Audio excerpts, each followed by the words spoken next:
بعد الضربة الجامدة اللي عملتها إسرائيل واللي مسحت بيها الصف الأول من القادة الكبار في إيران وقتلت علماء فيزياء نووية وكمان شلت البرنامج النووي بتاعهم كذا سنة لقدام، إيران ما كانش قدامها حل تاني غير إنها ترد علشان تحافظ على شكلها قدام العالم كله. الرد كان عنيف وسخن نار. إيران استخدمت طيارات مسيرة وصواريخ باليستية وقعت في قلب المدن الإسرائيلية، خصوصا تل أبيب ويافا. الخسائر كانت تقيلة جدا، محطات كهرباء اتضربت، مصافي بترول اتحرقت، والبنية التحتية اتدمرت بشكل كبير. الناس في إسرائيل خافوا جدا ونزلوا الجوامع، قصدي الملاجئ وتل أبيب بقت مدينة أشباح. المشهد كله رجع لنا الذكريات زمان لما صدام حسين بعت 39 صاروخ سكوب على تل أبيب وميناء حيفا. بس المرة دي كان المشهد أقرب لحلقة الدك من انمي هجوم العمالقة. اللي شافها هيعرف أنا قصدي على إيه. المهم، اللي حصل كان رد رسمي من إيران سموه الوعد الصادق 3، وضربوا فيه أكتر من 350 صاروخ باليستي من نوع شهاب، خرم شهر، وإمباد، ومعاهم كمان حوالي 100 طيارة مسيرة. الهدف المدن الإسرائيلية زي تل أبيب وحيفا، بات يام وغيرها. طب إسرائيل عندها القبة الحديدية، ودي من أقوى أنظمة الدفاع الجوي في العالم، بس المرة دي اتحطت في اختبار حقيقي بقى. التقارير بتقول إنهم قدروا يصدوا حوالي 80% من الهجوم، بس ال20% التانيين كانوا كفاية يعملوا دمار كبير ويخوفوا الناس. بعد الهجوم ده المشهد اتغير 180 درجة. إسرائيل اللي كانت ضربة الأول لقت نفسها بتدافع دلوقتي، والسما بتاعتها بقت مليانة صواريخ وطائرات مسيرة جاية من كل حتة. تل أبيب بالذات كانت أكتر مدينة اتأثرت. الضربة حصل في محطات الكهرباء، مناطق سكنية، وحتى مدار بن جوريون اتعطل. والناس كانت بتجري في الشوارع، أطفال بيعيطوا، وصفارات الأنذار شغالة 24 ساعة. المهم، الإعلام الإسرائيلي طلع قال إن الوضع تحت السيطرة، بس الحقيقة كانت غير كده. الناس كانت مرعوبة، والأسواق اتهزت، وفي شركات بدأت تنقل موظفينها من المقرات هناك. وفي الوقت ده خامنئي طلع وقال إن إسرائيل هتدفع الثمن، وإن اللي جاي أقصى، وكان بيهدد بلهجة حادة. بس كالعادة التهديدات دي بتطلع كتير، واللي بيعمل الفعل فعليا هم اللي ساكتين. إسرائيل من ناحيتها رجعت تاني وردت على الرد. رجعت ضربت مواقع تانية في إيران، خصوصا قواعد إطلاق الصواريخ والمخازن بتاعتها، وقالت إن العملية لسه ما خلصتش، وإنها مش هتسمح لإيران إنها تطلع براسها تاني. المحللين العسكريين بيقولوا إن دي أول مرة من سنين نشوف اشتباك مباشر بالحجم ده ما بين إيران وإسرائيل. مش حروب بالوكالة، لأ، دول دخلوا في وش بعض. بس السؤال اللي الكل بيسأله، مين اللي ممكن يكسب الحرب دي؟ إسرائيل معاها تكنولوجيا متقدمة ومخابرات قوية جدا وطيران فتاك، بس إيران عندها أذرع في كل حتة في الشرق الأوسط: حزب الله في لبنان، الحوثيين في اليمن، ميليشيات في سوريا والعراق. يعني المعركة ممكن تتوسع وتتحول لحرب إقليمية كبيرة جدا. ومع كل ده أمريكا واقفة بتراقب، وشايفة إن الوضع ممكن يخرج عن السيطرة في أي لحظة.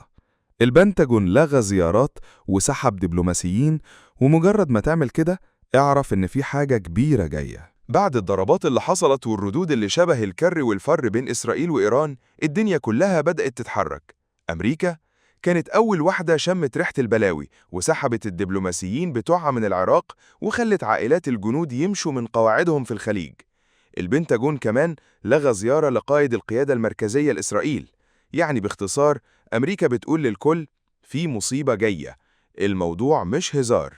بريطانيا طلعت بيان تحذيري بحري وقالت لكل السفن بتاعتها وقواتها خدوا بالكم الوضع مولع. العراق والأردن قفلوا المجال الجوي عندهم خالص علشان مفيش حاجة تتدخل ولا تطلع، والرحلات الجوية كلها اتلخبطت، وسوق البترول اتشقلب، وسعر البرميل طلع فوق 78 دولار. يعني حضر نفسك لأسعار نار قريب، البنزين والزيت والسكر هيغلوا سوا. في إسرائيل نتنياهو طلع يقول كلام كبير إن الهجوم كان دفاع عن النفس، وإن إيران كانت خلاص هتعمل قنبلة نووية وهو كان لازم يتحرك. وبعد الهجوم كل الطيارات الإسرائيلية رجعت من غير خسائر، وده خلى الثقة تزيد عندهم أكتر وأكتر. بس اللي محدش كان متوقعه إن إيران هترد الرد ده. المرة دي بقى ما كانش فيه تويتات ولا تهديدات فاضية. إيران نزلت الصواريخ والطائرات المسيرة فعلياً وضربت قلب إسرائيل في مقتل. أكتر من 350 صاروخ باليستي و100 طيارة مسيرة اتوجهوا لتل أبيب وحيفا ويافا، وضربوا محطات كهرباء ومصافي نفط وأهداف حساسة كانت متأمنة كويس، لكن ما استحملتش الضرب. القبة الحديدية اشتغلت ليل نهار، لكن رغم كل التكنولوجيا قدرت تصد 80%، والباقي واقع وعمل دمار حقيقي. مباني دمرت وحرائق في قلب تل أبيب وانفجارات في مناطق سكنية. الصور كانت بتتكلم لوحدها، والناس نازلة الملاجئ زي النمل. نتنياهو نفسه اتلخبط، كان فاكر إن الضربة اللي عملها هتعدي كده، لكن الرد الإيراني كان سريع وتقيل ومنظم. حتى الإعلام الإسرائيلي بدأ يلمح إن إسرائيل محتاجة تعيد حساباتها، وإن دي أكبر ضربة تتعرض لها من دولة منظمة من سنين طويلة. إيران المرة دي زعلت بجد وخلت إسرائيل تشوف نارها. في وسط دوشة العالم وفي خضم الحروب اللي شغالة فوق الأرض وتحتها، بيبقى في ناس بريئة بتدفع الثمن. مش السياسيين ولا القادة ولا اللي بيطلعوا على الشاشات يزعقوا ويشتموا. اللي بيدفع الثمن دايما هم الناس الغلابة، اللي في غزة تحت القصف، واللي في مصر بيحاولوا يعيشوا وسط الغلا والضغوط والظروف الصعبة. بنعيش في عالم فيه ظلم كتير، بس عمره ما هيغلب عدل ربنا. ومهما اتأخرت النجاة هتيجي، لأن وعد ربنا حق، وربنا ما بينساش عباده. اللهم يا رحمن يا رحيم يا قوي يا جبار، ارفع البلاء عن أهلنا في غزة، واكفهم شر القصف، وبدل خوفهم أمنا ودموعهم فرحة، وارحم شهداءهم واشف جرحاهم، وثبت أقدام المجاهدين الصادقين. اللهم احفظ مصر وأهلها، واجعلها في كنفك، وأمنا وأمانا وسلاما يا أرحم الراحمين، واصرف عن شعبها الفتن والمحن ما ظهر منها وما بطن.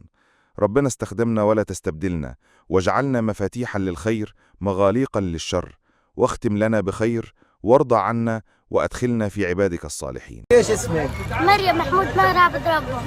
ليش معصب؟ احكي لي.